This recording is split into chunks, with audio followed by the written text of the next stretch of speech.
तो सबसे पहले अपन जो बात करने वाले हैं वो धान के बारे में बात करने वाले हैं, क्योंकि ये इंडिया की बहुत मेजर फसल है धान। और धान का नाम आते ही आपके चेहरे पे एक अलग ही रौनक रहती है, धान जिसको आप राइस कहते हैं। यस। और एक शब्द होता है चावल। चावल, धान और चावल दो शब्द ऐसे हैं और दोनों में बहुत ज़्यादा डिफरेंस भी होता है, क्योंकि धान जो शब्द है ये संस्कृत भाषा का शब्द है। कौन सी भाषा का है? संस्कृत भाषा का शब्द है।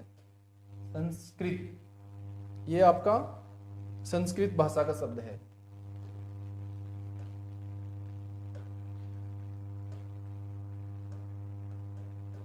संस्कृत भाषा का शब्द है। संस्कृत भाषा का शब्द है। ओके। और चावल है, ये आपका रोमन भाषा का शब्द है। कौन सी भाषा का? रोमन भाषा का शब्द है। रोमन भाषा का। ठीक है, तो दोनों शब्द में भी आपको पता होना चाहिए कि धान कौन सी भाषा का है? संस्कृत भाषा का है, और चावल है वो रोमन भाषा का शब्द है। ठीक है, ओके। अब इसके बाद में अपन बात करें कि जो धान है और चावल है, इसमें डिफरेंस क्या होता है, इसमें अंतर क्या होता है। तो जो आपका चावल होता है या जो धान होता है आपका, धान छिलका लगा हुआ होता है, मतलब छिलका युक्त। छिलका युक्त मतलब जिसमें छिलका लगा हुआ होता है। जैसे आपने देखा होगा कि गांव में अपन क्या करते हैं, चावल जब बनाते हैं खाने के लिए तो उसमें कुछ दाने ऐसे आते हैं जिनके ऊपर छिलका लगा हुआ होता है। तो जिसपे छिलका लगा होता है वो धान कहलाता है आपका। और जो चावल आपका होता है, चावल छिलका रहित होता है। छिलका रहित, छिलका रहित मतलब जिसका छिलका हटा देते हैं उसके बाद चावल बचता है। ठीक है। अब क्या होता है कि आपने पढ़ा होगा कि कोई भी शादी समारोह है या कोई भी स्वामी का प्रोग्राम हो या कोई भी XYZ सामाजिक या पौराणिक जो कार्यक्रम होते हैं, कौन से? सामाजिक ऑब्लिक पौराणिक कार्यक्रम जो आपके होते हैं, कार्यक्रम, उनमें क्या करते हैं, चावल को सबसे पहले पूजा जाता है। जैसा कि अपने जो शास्त्री या पंडित जी जो आते हैं आपके, वो सबसे पहले चावल जो आपके होते हैं उनको वो जो पर्ची बना के देता है कि ये सामान आपको लाना है। हवन, कोई भी जो XYZ अपन सामाजिक धार्मिक कार्य करते हैं वहां पे, तो वहां पे चावल को रखा जाता है। फलों में आपको पता हो तो केला, आम, इनको प्रमुख रूप से रखता है वो। ठीक है। फूलों में जैसे गुलाब है, आपका गेंदा है, इनको प्रमुख रूप से रखते हैं। तो चावल जो आपका है इसका सामाजिक और पौराणिक संबंध रहा है बहुत पहले से। ठीक है, ओके। तो इसका जो चावल या धान है, इसकी जो प्रमुख रूप से खेती है, क्या चीज? खेती। वो आपकी 4000 ईसा पूर्व से इसकी खेती होती आ रही है। कब से? 4000 ईसा पूर्व। ठीक है। तो एक क्वेश्चन तो यही बनता है एग्जाम में कि चावल है इसकी खेती कब होती थी? 4000 ईसा पूर्व से इसकी खेती होना प्रारंभ हुई चावल की अपने इंडिया के अंदर। यानी सबसे पहले इसकी जो खेती है वो 4000 वर्ष पहले प्रारंभ हुई। ठीक है, ओके। तो सबसे पहले तो दोनों में आपने मेजर डिफरेंस देखा कि छिलका लगा होता है वो धान होता है, छिलका हटाने के बाद में चावल बन जाता है। ठीक है। सामाजिक पौराणिक कार्यक्रमों में इसको प्रमुख रूप से याद किया जाता है, इसलिए इसका बहुत ज्यादा इंपॉर्टेंस वहां पे होता है। ठीक है। धान संस्कृत भाषा का शब्द है। ऐसा उधर जो बीकानेर यूनिवर्सिटी है, उसने जब सुपरवाइजर का पेपर कराया था तो उन्होंने गन्ने के बारे में पूछा था कि गन्ना कौन सी भाषा का शब्द है। तो वहां पे गन्ना संस्कृत भाषा का शब्द था, चावल है वो रोमन भाषा का शब्द है। ये अपने आप में एक बहुत ही अलग और बहुत ही शानदार आपके बीच जानकारी पहुंची है। ठीक है, ओके। आगे देखिए, बहुत इंपॉर्टेंट इसकी जो खास पहचान है वो क्या क्या है। बिल्कुल दिख तो रहा है ना सभी दोस्तों को? बिल्कुल सर, बहुत दिनों बाद। हाँ बिल्कुल संजय जी, सही कह रहे हैं आप। और हरी रावल जी, मान सिंह जी, बिल्कुल नमस्ते, बिल्कुल सही कह रहे हैं प्यारे दोस्त। ओके, देखिए सबसे पहले मैं बता दूं आपको, आपने चावल या धान में एक शब्द पढ़ा होगा ओराइजा सेटाइवा, जो कि इसका वैज्ञानिक नाम आप बोलते हैं ओराइजा सेटाइवा। ओराइजा सेटाइवा ये ग्रीक भाषा का शब्द है। कौन सी भाषा का शब्द है? ग्रीक भाषा का शब्द है, ग्रीक भाषा का शब्द है, ये आपका ग्रीक भाषा का शब्द है। कौन? Oryza sativa. ठीक है, पहली बात। दूसरी चीज मैं आपको बता दूं कि ओराइजा सेटाइवा है, इसकी जो खेती है, क्या चीज? खेती, वो एशिया में की जाती है। कहाँ की जाती है? एशिया महाद्वीप में इसकी खेती की जाती है। कहाँ की जाती है? एशिया महाद्वीप में। एशिया महाद्वीप के जो 48 मतलब 48 के लगभग जो देश हैं, वहां पर इसकी खेती की जाती है, महाद्वीप में। ओके, और सबसे इंपॉर्टेंट और रोचक जानकारी, ये जो ओराइजा सेटाइवा है, इसका पूर्वज कौन है? मतलब ये जो ओराइजा सेटाइवा है आपका, ये जो स्पीसीज है आपकी, इसने जो जन्म लिया है वो किससे लिया है? ये सबसे इंपॉर्टेंट क्वेश्चन बनता है और बहुत गंभीर, और आईसीआर का एग्जाम होता है उनके लिए तो बहुत इंपॉर्टेंट क्वेश्चन बनता है। एक वैरायटी थी जिसका नाम था ओराइजा, ओराइजा यानी कि रूफी पोगोन। ये वैरायटी आपने पहली बार ही नाम सुना होगा कि ओराइजा रूफी पोगोन नाम की एक स्पीसीज है। स्पीसीज मतलब प्रजाति है। ठीक है, इस स्पीसीज से ओराइजा सेटाइवा का जन्म हुआ था। ठीक है, अब क्वेश्चन थोड़ा और ढंग से पूछे एग्जामिनर आपसे कि ये जो ओराइजा रूफी पोगोन है, ये सबसे पहले कहां देखी गई पूरे वर्ल्ड के अंदर? तो ओराइजा रूफी पोगोन है, ये सर्वप्रथम चीन के अंदर एक नदी है, सर्वप्रथम चीन में यांगटज और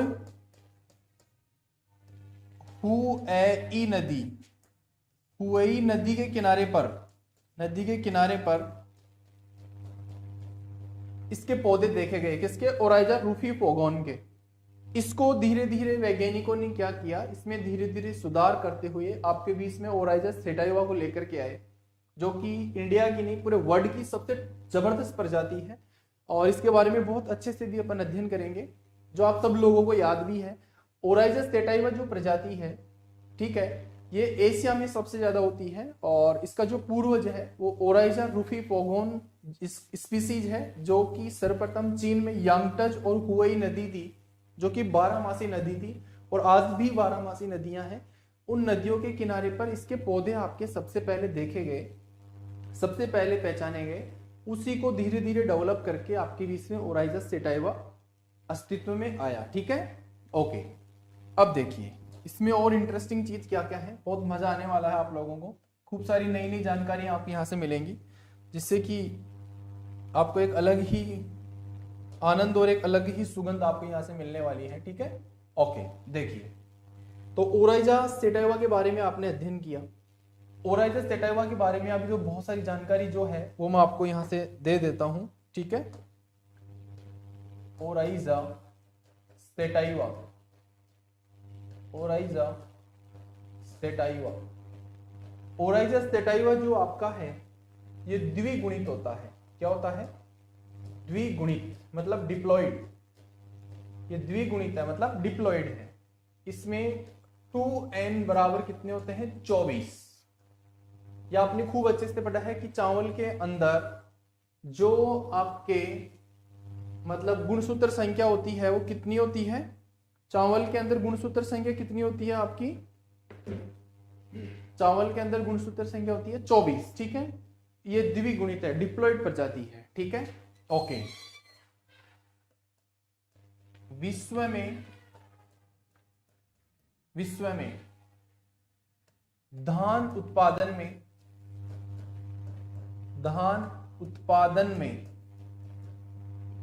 विश्व में धान उत्पादन में 90% योगदान मतलब पूरे वर्ल्ड में जितना भी धान होता है उसका 90% ओराइजा सेटाइवा होता है। कौन होता है? Oryza sativa. 90% योगदान व 90%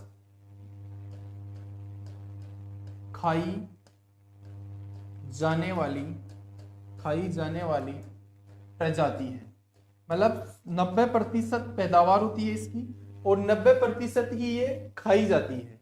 क्या की जाती है? खाई जाती है। मतलब 90% इसको खाते हैं, 90% इसका प्रोडक्शन है। मतलब कुल मिला के ये है कि विश्व में एक तरह से इसकी मोनोपोली है। ठीक है, क्या है? मोनोपोली है। ओके, ठीक बात। अब इसके बाद देखिए इस प्रजाति की और क्या खास पहचान है कि ये सर्वाधिक उत्पादकता वाली प्रजाति है। सर्वाधिक उत्पादकता वाली स्पीसीज है, मतलब प्रजाति है। उत्पादकता का मतलब होता है प्रति हेक्टेयर, एक हेक्टेयर के अंदर सबसे ज्यादा यदि प्रोडक्शन आता है आपका तो वो ओराइजा सेटाइवा का आता है, जबकि सबसे ज्यादा उप स्पीसीज कौन सी होगी उसके बारे में भी अपन अध्ययन करेंगे। वहां से भी आपको थोड़ा मजा आएगा कि कौन सी उप स्पीसीज होगी आपकी जहां से सबसे ज्यादा आपका मतलब उत्पादन होगा, वो भी एक बार अपन आराम से शांति से मजे के साथ में बात करेंगे। तो सर्वाधिक उत्पादकता वाली स्पीसीज ओराइजा सेटाइवा है। ठीक है, द्विगुणित हो गया, 2n बराबर 24। विश्व में धान उत्पादन में 90% योगदान है इसका और 90% खाई जाने वाली है। सर्वाधिक उत्पादकता वाली स्पीसीज आपकी ओराइजा सेटाइवा है। ओराइजा रूफी पोगोन इसका मतलब जनक था, मतलब उसी से इसने जन्म लिया है, उसी स्पीसीज से। ठीक है, ओके। और यांगटज और जो हुवई नदी थी चाइना की, वहां पे सबसे पहले उसके पौधे देखे गए थे, उसी के बाद में आपका ये आपके बीच में आया था। ठीक है, अब एक क्वेश्चन जो यहां से एक और बनता है वो है, इसकी एक दूसरी प्रजाति और है, उसका नाम है ओराइजा ग्लेबेरेमा। ओराइजा ग्लेबेरेमा ये बहुत ही ज्यादा मोस्ट इंपोर्टेंट है भाई, ध्यान रखना, वेरी मोस्ट इंपोर्टेंट प्रजाति है ये ओराइजा ग्लेबेरेमा। ये ओराइजा ग्लेबेरेमा है, ये अफ्रीका में लगाई जाती है। कहां पे? अफ्रीका में। और पूरी दुनिया में 10% योगदान है इसका, 10% योगदान। और ये भी द्विगुणित ही है, ये भी क्या है? डिप्लॉयड प्रजाति है। इसमें 2n बराबर 24 ही होते हैं। अफ्रीका में 10% मतलब योगदान है इसका पूरे वर्ल्ड के अंदर चावल उत्पादन में ओराइजा ग्लेबेरेमा का। तो एक क्वेश्चन तो सीधा सीधा यही पूछा जाता है कि ओराइजा ग्लेबेरेमा कहाँ लगाया जाता है? अफ्रीका में लगाया जाता है। दुनिया का सबसे इजी क्वेश्चन ये से यही बनता है, जो आप सब लोगों का ठीक होगा, कभी गलत नहीं होगा। ठीक है, ओके। इसकी एक खास पहचान और है ओराइजा ग्लेबेरेमा की, कि इसको थोड़ा बहुत ज्यादा गर्मी वाला इलाका पसंद है। आपने देखा होगा कि जो अफ्रीकन लोग होते हैं वो थोड़े सांवले रंग के होते हैं, काले रंग के होते हैं, हाँ, जिनको आप देखते भी हैं अच्छे से, बिल्कुल, कई बार आपकी मुठभेड़ उनसे हुई है। तो ओराइजा ग्लेबेरेमा जो प्रजाति है, इसको अधिक तापमान पसंद है, अधिक तापमान व आर्द्रता इसके लिए बेस्ट है। अधिक तापमान व आर्द्रता उपयुक्त है इसके लिए, इसकी खेती के लिए अच्छी मानी जाती है। ठीक बात, ओके। आगे चलिए। अब ये दो स्पीसीज के बारे में आपने अध्ययन किया बहुत अच्छे से। अब इसके बाद में मैं आपको बता दूं कि जो आपका सामान्य जानकारी है वो आपको होना बहुत जरूरी है कि ओराइजा सेटाइवा जो प्रजाति थी, Oryza sativa, yes, Oryza sativa जो स्पीसीज है, जो कहाँ की थी? एशिया की। कहाँ की थी? एशिया की। ठीक है, इसके 3 बेटे थे। कितने बेटे थे? 3 उप स्पीसीज। क्या थी? उप स्पीसीज थी इसकी। ठीक है, 3 उप स्पीसीज कौन सी थी वो देख लीजिए एक बार। 3 उप स्पीसीज। ठीक है, वो 3 उप स्पीसीज कौन कौन सी थी? 1 नंबर इंडिका, बहुत ज्यादा इंपॉर्टेंट है इंडिका। 2 नंबर जावानिका, जावानिका से पहले मैं जेपोनिका ले लेता हूं, जेपोनिका, जेपोनिका। और तीसरी है आपकी जावानिका। ये 3 बेटे थे ओराइजा सेटाइवा के। कौन कौन से? इंडिका, जेपोनिका और जावानिका। ठीक है, ओके। इंडिका जो प्रजाति है इसकी खेती भारत में होती है। खेती कहां होती है इसकी? भारत में। ठीक बात, इसके लिए जो जलवायु है, जलवायु वो कौन सी पसंद है? उष्ण जलवायु इसको पसंद है, उष्ण।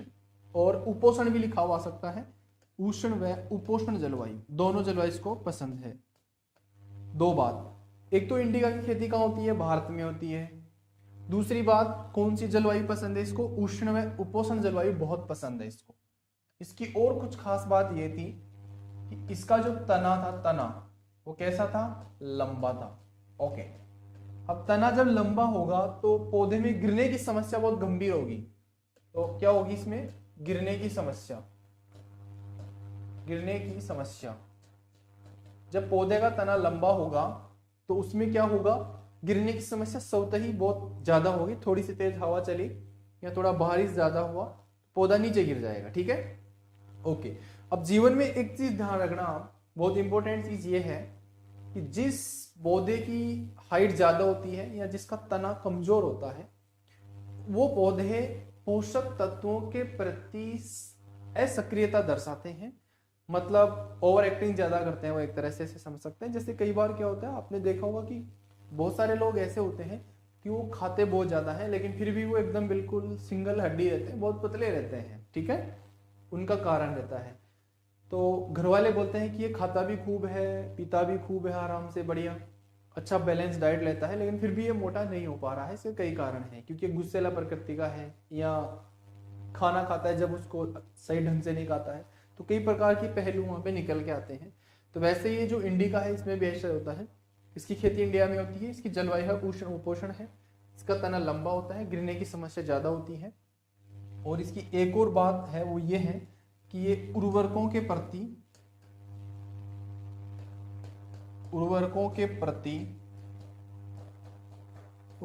प्रति असक्रियता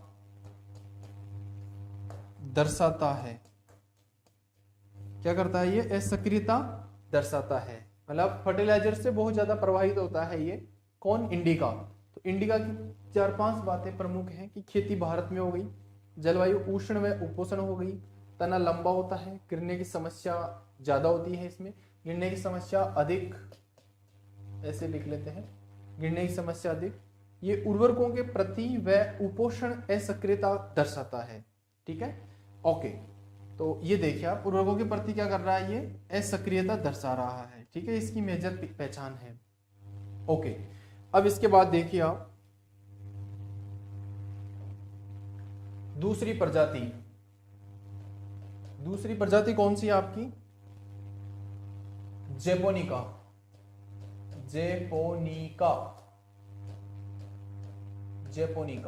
ओके, ये जस्ट उल्टी है इसकी। हाँ, ये जस्ट उल्टी है इंडिका की। इंडिका में जो जो हो रहा था उसका जस्ट उल्टा होगा। कैसा? इसकी खेती है, इसकी जो खेती है दोस्त, वो आपकी जापान में होती है। कहां होती है? जापान में। खेती कहां होती है इसकी? जापान के अंदर। बात करें जलवायु की, तो इसको जो जलवायु पसंद है प्यारे दोस्त, वो है शीतोष्ण जलवायु। कौन सी?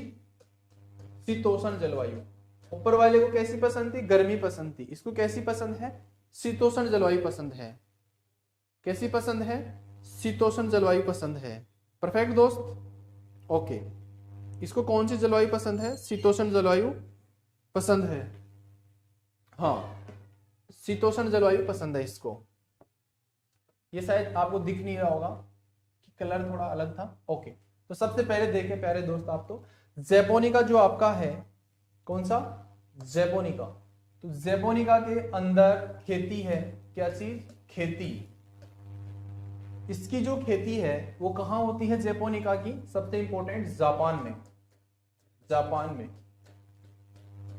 ओके, दूसरी बात, ये इंडिका का उल्टा है जस्ट। दूसरी बात है इसकी जलवायु, क्लाइमेट, जलवायु। इसकी जो जलवायु है दोस्त प्यारे, वो है शीतोष्ण जलवायु। कौन सी? शीतोष्ण जलवायु इसको पसंद है। टेम्परेट जलवायु जिसको कहते हैं, वो जलवायु इसको बहुत ज्यादा पसंद है। अगली बात, इसका तना छोटा होता है। तना कैसा होता है? छोटा होता है, ऑब्लिक मोटा होता है। ठीक बात, मतलब पौधे की हाइट कम होती है। तो पौधे की हाइट है तो क्या होगा? गिरने की समस्या कम होगी। जबकि इंडिका में उल्टा था, उसमें गिरने की समस्या ज्यादा थी। गिरने की समस्या कम, मतलब ये नहीं गिरेगा। एक और सबसे इंपॉर्टेंट बात, इंडिका थी वो उर्वरकों के प्रति क्या दिखा रही थी? असक्रियता। इसमें वो समस्या नहीं होती है, ये उर्वरकों के प्रति सक्रिय होता है।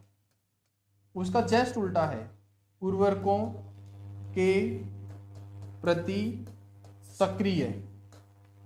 उर्वरकों के प्रति क्या होता है? ये सक्रिय होता है। वो क्या था? असक्रियता। उसमें गिरने की समस्या ज्यादा थी, इसमें कम है। उसका तना लंबा था, पतला था। इसका तना छोटा होता है, मोटा होता है। इसकी जलवायु है वो शीतोष्ण है। खेती है वो जापान में होती है। और सबसे इंपॉर्टेंट बात इसकी, इसमें जो टिलर्स निकलते हैं, कल्ले जो फूटते हैं वो ज्यादा निकलते हैं। कल्लों की संख्या अधिक होती है इसमें। कल्लों की संख्या अधिक, मतलब टिलर्स होते हैं वो बहुत ज्यादा होते हैं। कल्लों की संख्या अधिक होती है। ठीक है, इसमें टिलर्स क्या होते हैं? ज्यादा होते हैं टिलर्स।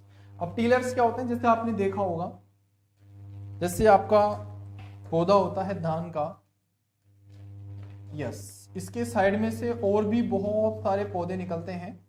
यस, ऐसे बहुत सारे क्या निकलते हैं? पौधे निकलते हैं। फुटान जो होता है, फुटान, इसमें क्या होता है? टिलर्स बहुत ज्यादा निकलते हैं। अब टिलर्स ज्यादा निकलेंगे तो क्या होगा? पैदावार ज्यादा होगी। क्या होगी? पैदावार ज्यादा होगी। क्या होगी? पैदावार अधिक होगी। तो इसकी एक और बात है, वो क्या बात है इसकी एक और, उसको आप नोट के माध्यम से समझेंगे। नोट, आपका नोट ये है कि सर्वाधिक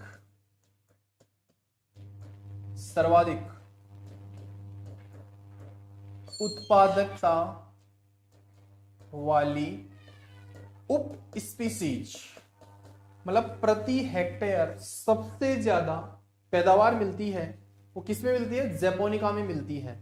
इसीलिए आपने पढ़ा होगा कि जापान और यूएसए का नाम आपने सबसे प्रमुख रूप से सुना होगा कि जापान और यूएसए है, यहाँ पे प्रति हेक्टेयर 70 क्विंटल से ज्यादा, 70 क्विंटल प्रति हेक्टेयर से भी ज्यादा यहाँ पे पैदावार निकलती है। कहाँ पे? जापान में और यूएसए मतलब अमेरिका में। ठीक है, जबकि इंडिया में आपका 38-39 क्विंटल प्रति हेक्टेयर तक ही निकलता है, अपने कम निकलता है। यहाँ पे अपने से जस्ट डबल निकलता है। कहाँ पे? जापान में और यूएसए में। उसका कारण यही है। ठीक है, तो 5 चीजें आपको दोस्त याद रखनी थी। इसकी खेती जापान में होती है, जलवायु इसको शीतोष्ण पसंद है, तना इसका छोटा मोटा होता है, इसलिए गिरने की समस्या कम होती है, ये उर्वरकों के प्रति सक्रिय होता है, कल्लों की संख्या अधिक होती है, मतलब टिलर्स ज्यादा निकलते हैं, और ये सर्वाधिक उत्पादकता वाली स्पीसीज है। ठीक है, इसी कारण क्या होता है कि यूएसए और जापान का प्रोडक्टिविटी में नंबर 1 मतलब स्थान है। उसके बारे में भी अपन आगे बात करेंगे। ओके, चलिए आगे दोस्त, आगे देखिए।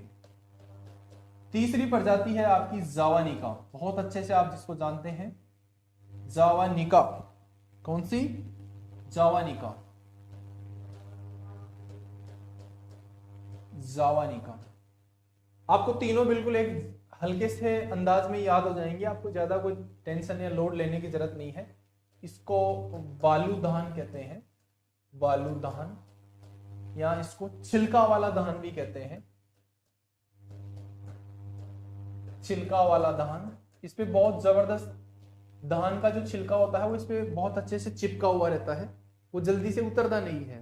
ठीक है, जैसे जौ में आपने देखा होगा, जौ में छिलका चिपका हुआ रहता है, फिर उस जौ को आप पानी में भिगो देते हैं, पानी में भिगोने के बाद में उसका कूट करके आप छिलके को अलग करते हैं, उसकी घाट की जो रबड़ी आप बना के पीते हैं गर्मियों में, वैसा ही ये धान होता है। एक तरह से जो आपका है वैसा का वैसा ही होता है। इसको मिनी बार्ले आप कह सकते हैं। क्या कह सकते हैं? Mini barley, mini barley, mini barley, इसको मिनी बार्ले कह सकते हैं इस स्पीसीज को आप। ठीक है, ओके। इसकी क्या क्या विशेषता है? इसकी जो खेती है प्यारे दोस्त, वो आपकी इंडोनेशिया में होती है। कहाँ होती है? इंडोनेशिया में। ये जो दोनों प्रजाति थी ऊपर की, इंडिका और जैपोनिका, उनके बीच की प्रजाति है। तो इसकी खेती इंडोनेशिया में। और इसको जो जलवायु है वो कौन सी पसंद है?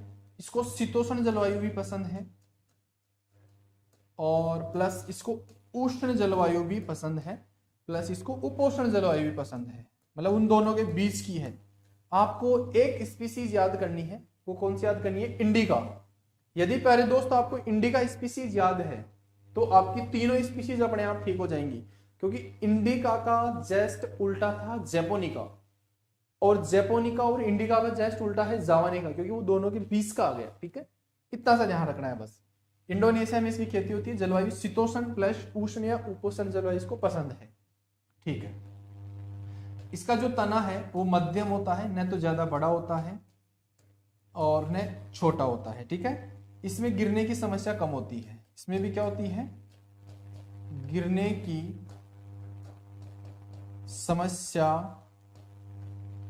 की समस्या कम होती है।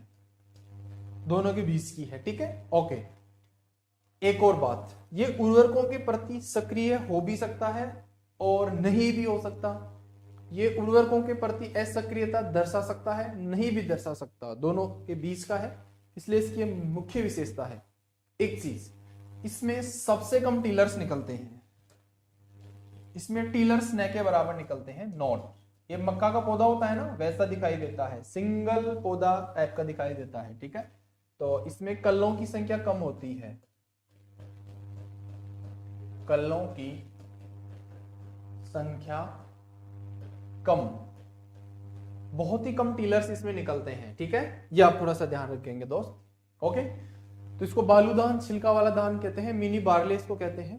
खेती इसकी इंडोनेशिया में होती है। जलवायु शीतोष्ण प्लस उष्ण या उपोष्ण जलवायु इसको पसंद है। तना इसका मध्यम होता है। गिरने की समस्या इसमें न के बराबर होती है, मतलब बहुत कम होती है। और इसमें कल्लों की संख्या बहुत ही कम होती है, यानी न के बराबर होती है। ये आप थोड़ा सा ध्यान रखेंगे प्यारे दोस्त। ठीक है, ओके। तो ये तो थी 3 स्पीसीज किसकी? ओराइजा सेटाइवा की। ठीक बात, ओके। ओराइजा ग्लेबरेमा के कोई बच्चे नहीं है, मतलब उसके कोई उप स्पीसीज नहीं है, वो बेचारा सिंगल है, क्योंकि अफ्रीका का है वो। ठीक है, सूखे वाला। ओके, अब देखिए, अब सामान्य जानकारी इसकी क्या क्या है धान की, वो एक बार आप देखेंगे। इसका कुल कौन सा है? कुल सारे दोस्त जानते हैं मेरे, ये तो केवल आपको केवल एक छोटा सा मजाक टाइप से हो गया कि कुल कौन सा है। सभी प्यारे दोस्त मेरे जानते हैं, ये ग्रेमिनी कुल का है। ग्रेमिनी का दूसरा नाम पोएसी भी है, पोएसी। और पोएसी का तीसरा नाम घासकुल भी आप कहते हैं, घासकुल। तो ग्रेमिनी, पोएसी, घासकुल, इन नामों से आप प्यारे दोस्त जानते हैं, बहुत अच्छे से आपको पता भी है। ठीक है, ओके। आगे देखिए, कुल के बाद में उत्पत्ति, ये इंपॉर्टेंट है भाई इसकी, क्योंकि इसकी उत्पत्ति तो बहुत बार एग्जाम में पूछा जा चुका है। और आपके प्यारे दोस्त इस जिस लेवल का क्वेश्चन एग्जामिनर पूछता है वो ज्यादातर यही पूछता है कि इसकी जो ओरिजिन पैलेस है या इसकी जो उत्पत्ति है वो कहाँ से हुई है। ये आप सारे प्यारे दोस्त जानते हैं कि इसका जो ओरिजिन पैलेस है, उत्पत्ति है। ओके, तो इसकी जो उत्पत्ति है आपकी, यस, इसकी जो उत्पत्ति है वो कहां से हुई है, ये एक बार देखिए। सबसे पहले तो आता है भारत बर्मा, भारत ब्रह्मा या भारत बर्मा। कौन सा? भारत बर्मा। ओके, अब एग्जामिनर क्या करता है आजकल, भारत बर्मा ने देकर के लिख देता है इंडस की पहाड़ियां, इंडस की पहाड़ियां। Yes, okay. अब इंडस की पहाड़ियां न देकर के एग्जामिनर पूछता है कि ये भारत बर्मा है, ये एशिया में कहां स्थित है। तो क्वेश्चन आ जाता है कई बार दक्षिण पूर्व एशिया। कौन सा? दक्षिण पूर्व एशिया। तो 3 चीज आपको ध्यान में रखनी है। सीधा सा क्वेश्चन आ जाए भारत बर्मा, क्योंकि इंडिया की जो 3 मेजर क्रॉप है, 3 मेजर क्रॉप कौन कौन सी हैं? जैसे फूलों में आपका गुलाब है ना, फूलों में कौन? गुलाब। और फलों में कौन आपका? आम। फलों में कौन आपका? आम। इन तीनों का ओरिजिन पहले भारत बर्मा है, इंडस की पहाड़ियां हैं या दक्षिण पूर्व एशिया है। क्योंकि अनाजों में आपने देखा होगा कि अनाजों में जो सबसे मेजर क्रॉप है आपका वो धान है, फूलों में गुलाब और फलों में आम। तो तीनों का जो जन्म है वो यहीं से हुआ है। ठीक है, ये भी आप थोड़ा सा ध्यान रखना कि तीनों मेजर क्रॉप यहीं से जन्म ली हैं। इंडस की पहाड़ियां या दक्षिण पूर्व एशिया, क्योंकि भारत और बर्मा है वो आप एशिया के मतलब वर्ल्ड के नक्शे, एशिया के नक्शे में देखते हैं तो दक्षिण पूर्व में स्थित है। ठीक है, ये आप थोड़ा सा ध्यान रखेंगे। ओके, आगे देखिए। तो ये जन्म की बात हो गई इसकी कि जन्म कहां से हुआ। जन्म के बाद में अपन बात करें यस कि इसमें 2n बराबर कितने होते हैं 24। ओके, ये सब लोग जानते हैं क्योंकि धान है वो द्विगुणित है। क्या है? द्विगुणित है, डिप्लॉइड है आपका। धान क्या है? द्विगुणित है, डिप्लॉइड है। ठीक है, ओके। इसके बाद में इसकी सबसे जो सामान्य और रोचक जानकारियां हैं वो एक बार आप देखेंगे प्यारे दोस्त। तो कुल ग्रेमिनी पोएसी घास है, ओरिजिन भारत बर्मा इंडस की पहाड़ियां दक्षिण पूर्व एशिया है। फूलों का गुलाब है, फलों का आम है, 2n बराबर 24 है और द्विगुणित आपकी प्रजाति है। ठीक है, ओके। अब इसका एक सामान्य परिचय की बात करें। धान का सामान्य परिचय बहुत जरूरी है, इसकी जनरल जानकारी। सामान्य परिचय, सामान्य परिचय मतलब सामान्य जानकारी। ठीक है, सामान्य जानकारी ये है प्यारे दोस्त कि जो धान है इसको स्टेबल, क्या स्टेबल फूड ऑफ इंडिया कहा जाता है। क्या कहा जाता है? Stable food of India. किसको? धान को। धान के लिए एक कहावत है और उस कहावत का प्यारे दोस्त नाम है स्टेबल फूड ऑफ इंडिया। इसका मतलब है भारत में सर्वाधिक खाया जाने वाला अनाज। हिंदुस्तान में सबसे ज्यादा क्या खाया जाता है आपका? चावल खाया जाता है, धान खाया जाता है। ठीक है, इसको स्टेबल फूड ऑफ इंडिया कहते हैं। अब हिंदुस्तान की कितनी जनसंख्या ऐसी है जो चावल खाती है? 60% जनसंख्या क्या करती है? चावल का सेवन करती है। 40% जो इंडियन लोग हैं वो गेहूं खाते हैं। बाकी 60% जो आपके जनसंख्या है वो आपकी चावल का सेवन करती है। किसका? चावल का, यानी धान का सेवन करती है। ओके बात, इसलिए इसको क्या कहा गया? स्टेबल फूड ऑफ इंडिया कहा गया। Correct, okay. और क्या क्या सामान्य जानकारी है इसकी वो भी एक बार आप देख लीजिए, क्योंकि इसकी सामान्य जानकारी बहुत ज्यादा इंपॉर्टेंट है। ओके, अब इसकी सामान्य जानकारी ये है कि अपन क्या करते हैं, हिंदुस्तान कुछ चीजें ऐसी हैं जो अन्य देशों को भेजता है, यानी कि उसको एक्सपोर्ट कहते हैं अपन, और वहां से जो मंगाते हैं उसको अपन इंपोर्ट कहते हैं, मतलब निर्यात। आयात निर्यात अपन ने बहुत अच्छे से पढ़ा है। पहले तीसरी क्लास में सामाजिक विज्ञान में आयात निर्यात का प्रश्न पूछा जाता था, दो नंबर के, कि होते क्या है। लेकिन उस समय अपन इतना दिमाग विकसित नहीं था तो अपने को पता नहीं था कि आयात निर्यात क्या चीज होती है। तो हिंदुस्तान से क्या चीज सबसे ज्यादा अपन भेजते हैं या विदेशों से अपन क्या मंगवाते हैं? तो निर्यात में अपन बात करें, भारत में निर्यातक, भारत में निर्यात वस्तु। ओके, आपको मैं बता दूं इंडिया में सबसे ज्यादा जो निर्यात किया जाता है प्यारे दोस्त, क्या किया जाता है? निर्यात। ओके, इंडिया में सबसे ज्यादा निर्यात आपका धान का किया जाता है। किसका? धान। धान के बाद में सबसे इंपॉर्टेंट, क्योंकि आपको मैं पूरा क्रम लिखा देता हूं तो आप लोगों को याद रहेगा, क्योंकि कई बार आईसीआर के एग्जाम में या राजस्थान सरकार का एग्जाम हो या जैसे आपका डब्ल्यूओ का एग्जाम हो, एओ का एग्जाम हो, उनमें ऐसा क्वेश्चन पूछ लिया जाता है। और आजकल आपको पता है कि डब्ल्यूओ का जो एग्जाम है उसमें तो 120 क्वेश्चन एग्रीकल्चर के कर दिए हैं, 30 जीके के कर दिए हैं, और आपका हिंदी है उसको तो बिल्कुल हटा ही दिया है यहाँ से। ठीक है, तो सबसे ज्यादा इंडिया क्या करता है? धान का निर्यात करता है। धान के बाद में अपन काजू का निर्यात करते हैं। काजू मतलब दूसरे देशों को भेजते हैं। फिर काजू के बाद में अपन तीसरे नंबर पे गेहूं को भेजते हैं। किसको? गेहूं को। गेहूं के बाद में अपन क्या करते हैं? चाय है आपका, चाय, और चाय के बाद में तंबाकू। क्या चीज? तंबाकू। तो एक चीज ये है कि हिंदुस्तान सबसे ज्यादा दूसरे देशों को क्या भेजता है? धान भेजता है। क्या बेचता है? धान। तो ये याद रखना, क्वेश्चन ऐसे आता है कि भारत कौन से अनाज का, इंडिया यानी भारत कौन से अनाज का निर्यात सबसे ज्यादा करता है या सबसे अधिक करता है? तो आपका तुरंत आंसर होना चाहिए कि धान सबसे ज्यादा इंडिया अन्य देशों को भेजता है, मतलब निर्यात करता है।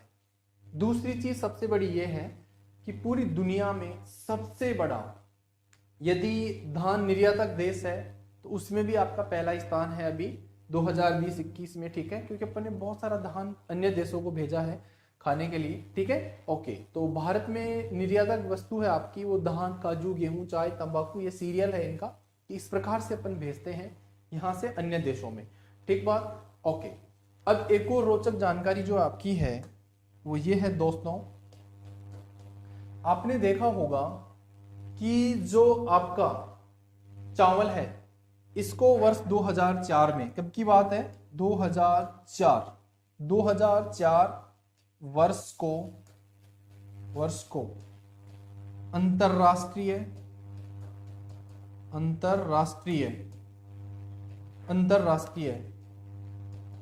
चावल वर्ष घोषित किया गया। इंटरनेशनल ईयर ऑफ राइस घोषित किया गया वर्ष 2004 को, मतलब वर्ष 2004 को इंटरनेशनल राइस ईयर घोषित किया गया। ये ओरिएंटल बैंक ऑफ कॉमर्स, जो कि पहले अलग से एग्जाम लेता था, खुद का एग्जाम लेता था, उस एग्जाम में 2008 में क्वेश्चन पूछा गया था कि वर्ष 2004 में उसको कौन सा ईयर घोषित किया गया, अंतरराष्ट्रीय चावल वर्ष। ये प्रत्येक वर्ष को घोषित किया जाता है, यानी एडवांस में 2 साल का कर दिया जाता है। 2024 2025 तक की पहले ही भविष्यवाणी कर दी गई है कि 2025 आपका क्या रहेगा क्या नहीं रहेगा प्यारे दोस्त। तो बिल्कुल हाँ, प्रोडक्शन में चीन है, राइस ईयर घोषित किया गया। बिल्कुल राहुल भाई, बिल्कुल आपने बहुत अच्छी जानकारी यहाँ से दी है, एकदम परफेक्ट जानकारी आपने दी है, बहुत ही बढ़िया, अति सुंदर प्यारे दोस्त। चलिए आगे बात करें। चलिए, तो ये इंटरनेशनल ईयर घोषित किया गया अपना, ठीक है। ओके, चावल की खेती 4000 ईसा पूर्व स्टार्ट हुई थी, आप सब लोगों को पता है, क्योंकि ये चीज मैं पहले ही आप लोगों को बता चुका कि प्यारे दोस्त जो चावल है, ये जो आपका धान है, इसकी खेती 4000 ईसा वर्ष पूरी की गई थी। एक और सामान्य जानकारी ये है चावल की कि इसमें जो प्रोटीन प्रतिशत है वो कितना कितना होता है, प्रोटीन, ये देखिए प्रोटीन।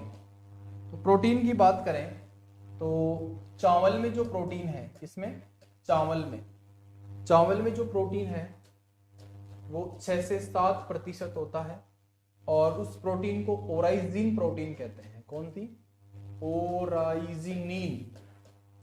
ओराइजिनिन प्रोटीन उसको कहते हैं, ठीक बात, ओराइजिनिन।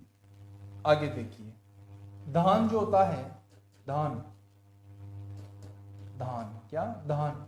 धान में जो प्रोटीन होता है वो 7 से 9% होता है, मतलब चावल से ज्यादा प्रोटीन होता है किसमें? धान में। चावल में तो जो प्रोटीन होता है वो 6 से 7% होता है, उसको ओराइजिनिन कहते हैं। धान में जो प्रोटीन होता है वो 7 से 9% होता है। कितना? 7 से 9%। ओके दोस्त। ओके, अब इसके बाद में मैं आपको 2-3 नोट बता देता हूं, वो नोट आपको हमेशा याद रखने हैं। ये नोट आपकी आदत, आपका काम हो जाएगा। सभी अनाजों में प्रोटीन प्रतिशत, जितने भी अनाज होते हैं उनमें प्रोटीन प्रतिशत होता है वो आपका 10 से 12% होता है। कितना होता है? 10 से 12%, ठीक बात। दूसरा नोट क्या कहना चाहता है आपका? दूसरा नोट आपका कहना चाहता है कि सभी अनाजों में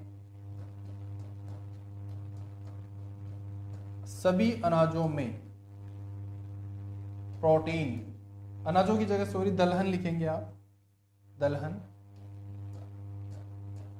सभी दलहन में प्रोटीन प्रतिशत, यहाँ पे 20 से 25% के बीच में पाई जाती है। दो बात याद रखें कि सभी अनाजों में प्रोटीन 10 से 12 और सभी दलहन में प्रोटीन 20 से 25% के बीच एवरेज पाया जाता है। ठीक बात? ओके। अब नीचे देखिए चावल में और क्या क्या होता है। सबसे इंपॉर्टेंट, प्रोटीन के बाद कार्बोहाइड्रेट। ये आपको बस केवल एक बार ही याद करना है, इसके बाद में आपको जीवन में कभी याद नहीं करना। कार्बोहाइड्रेट, कार्बोहाइड्रेट क्या होता है? स्टार्च मार्ट जिसको आप कहते हैं कार्बोहाइड्रेट। तो सभी अनाजों में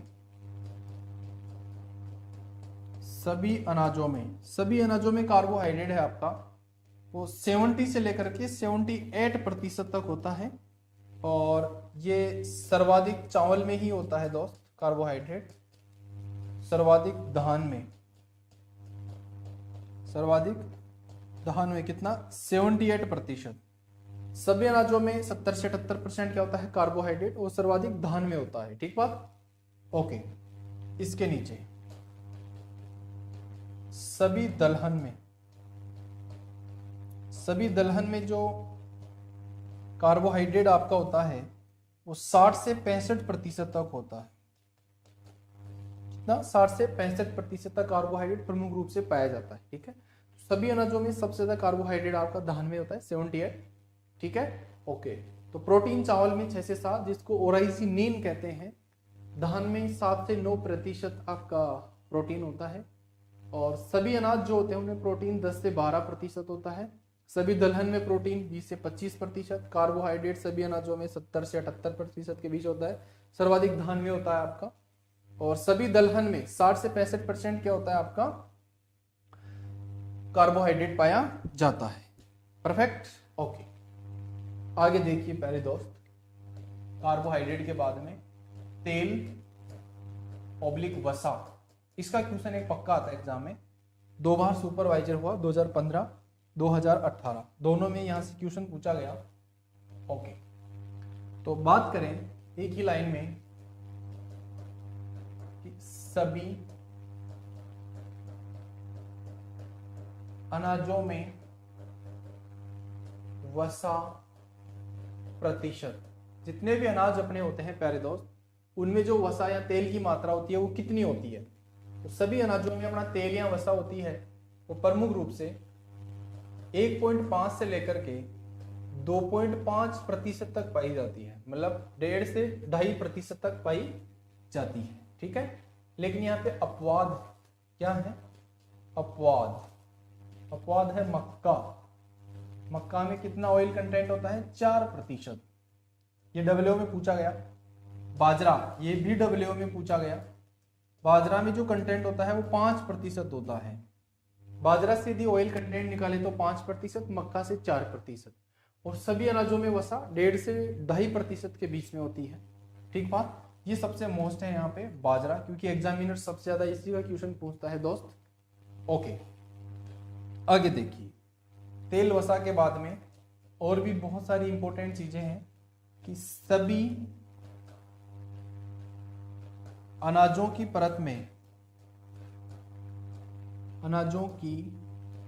परत मतलब सीड कोट, यानी कोट होता है ना उनका, सभी अनाजों की परत में विटामिन ई पाया जाता है। क्या पाया जाता है? विटामिन ई पाया जाता है। ठीक बात? ओके। एक क्वेश्चन प्यारे दोस्त पूछ लिया जाता है हमेशा, ये बहुत इंपॉर्टेंट नोट है आपका। नोट ये है कि कोई भी अनाज होता है या कोई भी दाना होता है तो उसके भ्रूण में तेल प्रतिशत कितना होता है? तो क्वेश्चन को डायरेक्ट में लिख दूं कि भ्रूण में तेल प्रतिशत, ऐसा क्वेश्चन पूछा जाता है कि मक्का के भ्रूण में तेल कितना होता है, बाजरे के भ्रूण में तेल कितना होता है, सरसों के भ्रूण में तेल कितना होता है। तो हमेशा एक चीज याद रखना, जितना भी दाने में तेल होता है उसका 10 टाइम ज्यादा होता है। कितना होता है? 10 गुना अधिक। 10 गुना अधिक कितना होता है प्यारे दोस्त?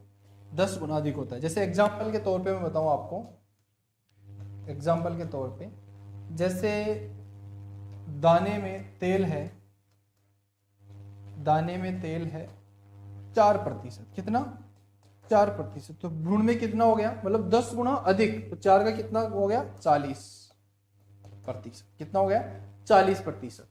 अब मैं आपसे पूछूं कि गेहूं में 1% तेल है तो उसके भ्रूण में कितना होगा 10%, क्योंकि 10 गुना ज्यादा है।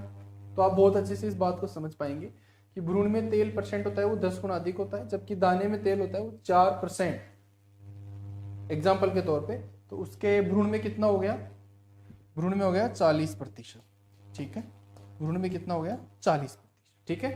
ये आप थोड़ा सा ध्यान रखेंगे, क्योंकि ऐसा क्वेश्चन बहुत बार एग्जामिनर पूछ लेता है, उसकी बहुत अच्छी पसंद होती है, एग्जामिनर की पसंद होता है ऐसा क्वेश्चन, ठीक है। ओके, आगे देखिए प्यारे दोस्त, ये तो केवल आप अभी तक सामान्य जानकारी पढ़ रहे हैं, क्योंकि धान सबसे लंबी मेजर क्रॉप है। धान आपको याद है, इसका मतलब बहुत सारी क्रॉप्स तो आपको यूं ही याद हो जाएंगी चलते ही, इसमें ज्यादा लोड भी नहीं आपको लेना पड़ेगा, ठीक है।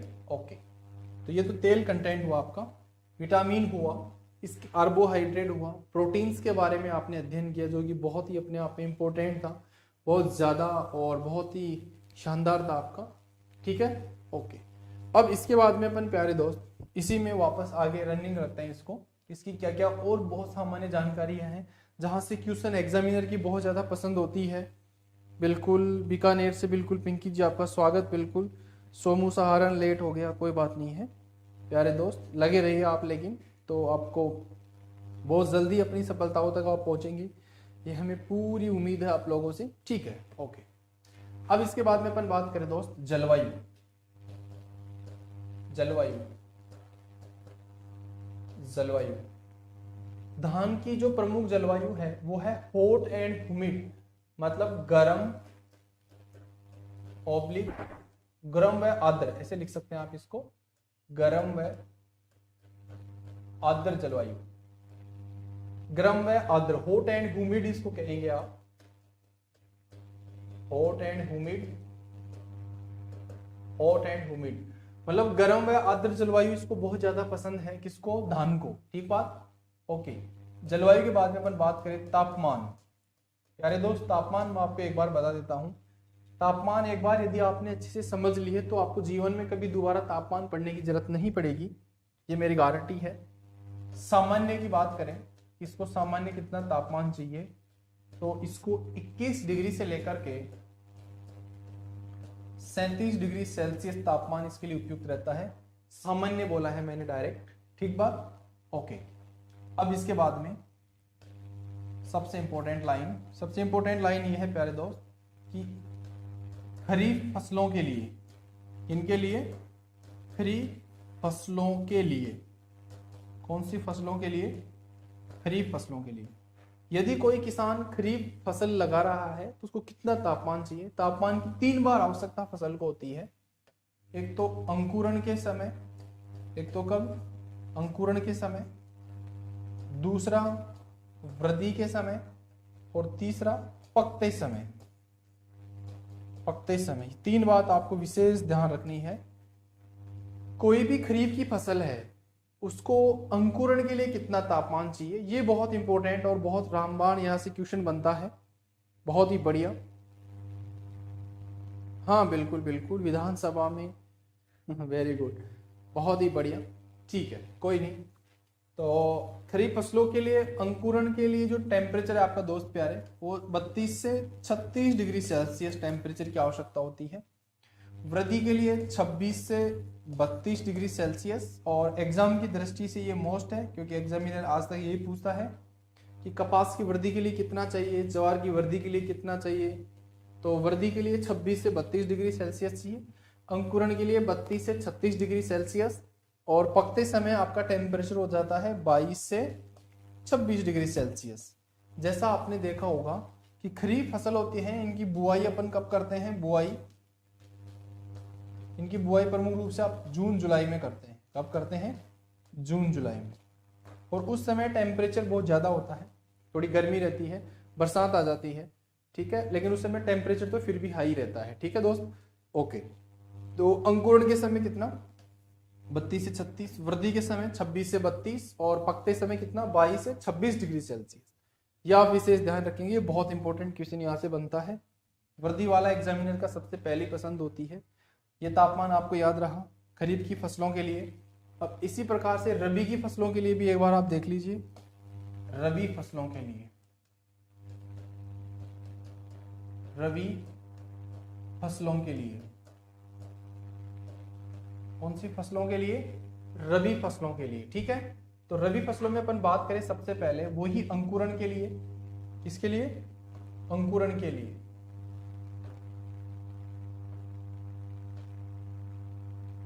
किसके लिए? अंकुरण के लिए।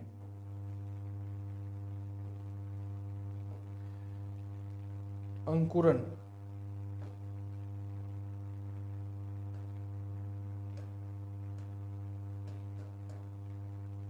अंकुरण के लिए। दूसरा वृद्धि के लिए।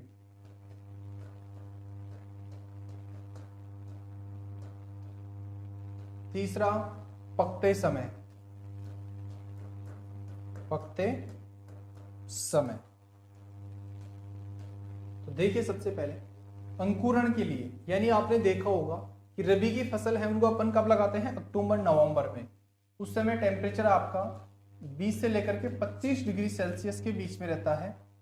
फिर उसके बाद में क्या होता है? फसल बढ़ती है जनवरी और फरवरी में, मतलब इस समय ग्रोथ कर रही है अच्छी खासी और उनके ऊपर फ्लोरिंग और मतलब दाना बनने की कंडीशन आ जाएगी। तो इस समय आपने देखा थोड़े दिन तक कि 16 से 20 डिग्री सेल्सियस तक टेम्परेचर रहा। ठीक है, जिसमें अच्छी वृद्धि की उन्होंने दिसंबर जनवरी में।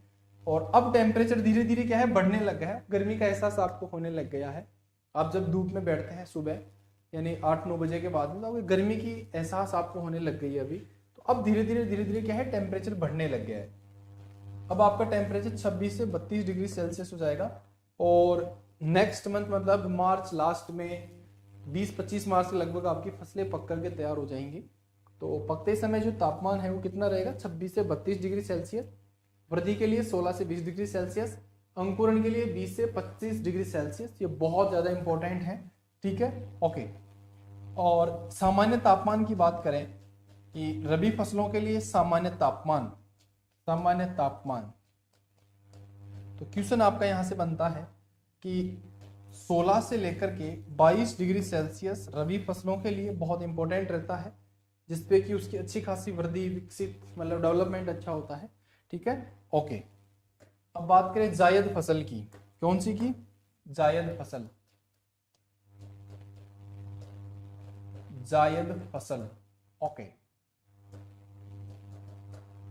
तो जायद फसल में अपन देखते हैं प्यारे दोस्त, इसके लिए 30 से 40 डिग्री सेल्सियस टेम्परेचर सबसे उपयुक्त रहता है। इसमें पौधे का अंकुरण भी हो जाता है, उसकी ग्रोथ भी हो जाती है और उसका पकना भी हो जाता है। तीनों चीज यहां से हो जाती है। ठीक है, जायद फसल की, ये आप थोड़ा सा यहां से ध्यान रखेंगे। Perfect, okay. अब देखिए एक क्वेश्चन आता है आधार तापमान, जिसको आप बोलते हैं बेस टेम्परेचर। आधार तापमान, ये एग्जामिनर का फेवरेट क्वेश्चन होता है, आधार तापमान।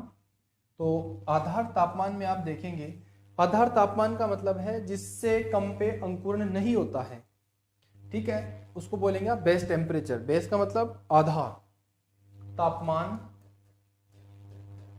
तापमान जिससे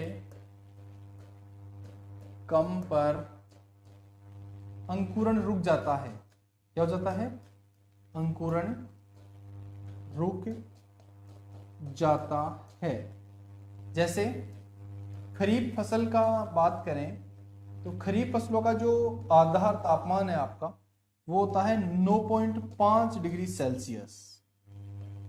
रबी की जो फसल है प्यारे दोस्त, उनका होता है आपका 4.5 डिग्री सेल्सियस। कितना? 4.5 डिग्री सेल्सियस। ठीक है, और आपकी जो जायदगी है इनका आपका रहता है 8 डिग्री सेल्सियस तक। ठीक है, ओके। तो खरीफ में 9.5, रबी में 4.5, जायद में 8.5। ये सबसे इंपॉर्टेंट है एग्जाम की दृष्टि से खरीफ वाला, क्योंकि वो पूछ लेता है कि मक्का के लिए आधार तापमान कितना है, गन्ने के लिए आधार तापमान कितना है। ठीक है, ये सबसे इंपॉर्टेंट बनता है, क्योंकि आप लोगों को प्यारे दोस्तों एक चीज पता होनी चाहिए जो कि मैं आपको बता दूं, रोचक तथ्य एक बता देता हूं आपको मैं। रोचक तथ्य, आपने ये पढ़ा होगा कि भारत में धान की खेती, भारत में धान की खेती प्रमुख रूप से कब होती है? खरीफ मौसम में या खरीफ ऋतु में। ठीक है, खरीफ ऋतु में कब होती है? खरीफ ऋतु में होती है। ठीक है, खरीफ ऋतु में जो होती है उससे आपका 83 से 85% तक प्रोडक्शन होता है। कितना उत्पादन? 83 से 85% उत्पादन होता है खरीफ के अंदर। इसीलिए ये आपका जो धान है इसको मेजर रूप से खरीफ का माना गया है। दूसरा, रबी में भी इसकी खेती होती है और जायद में भी इसकी खेती होती है। ये लेकिन दोनों खेती आपकी पश्चिम बंगाल में होती है। कहां होती है? पश्चिम बंगाल में। अब होता क्या है, रबी में जो आपका धान होता है वो केवल 6% होता है। ठीक है, तो 83 और 6 कितना होगा आपका? 89, और 10% के लगभग आपका जायद में होता है। तो आप ये भी ध्यान रखना कि खरीफ में जो 100% धान है उसका 83 से 85% उत्पादन होता है। रबी में इसका 6% होता है और जायद में इसका 10% होता है। लेकिन रबी जायद पश्चिम बंगाल में होता है, खरीफ में भी होता है पश्चिम बंगाल में। ये आगे बात करेंगे जब प्रोडक्शन की बात आएगी अपन जब। ठीक है, लेकिन उससे पहले तो अपन केवल तापमान की बात करेंगे मेरे प्यारे दोस्त। ठीक है, और आपने पूरे आनंद के साथ में आज आनंद लिया है, तो मेरे प्यारे दोस्तों से पूरी उम्मीद रही कि उन्होंने बहुत अच्छा रेस्पॉन्स यहाँ पे दिया है। तो आपके जितने भी साथी हैं वहाँ तक बिल्कुल एक बार आप पहुँचाएं। ठीक है, कोई नहीं, तो आज के लिए इतना ही। धन्यवाद। जय हिंद, जय भारत। मिलते हैं कल प्यारे दोस्त इसी समय। धन्यवाद।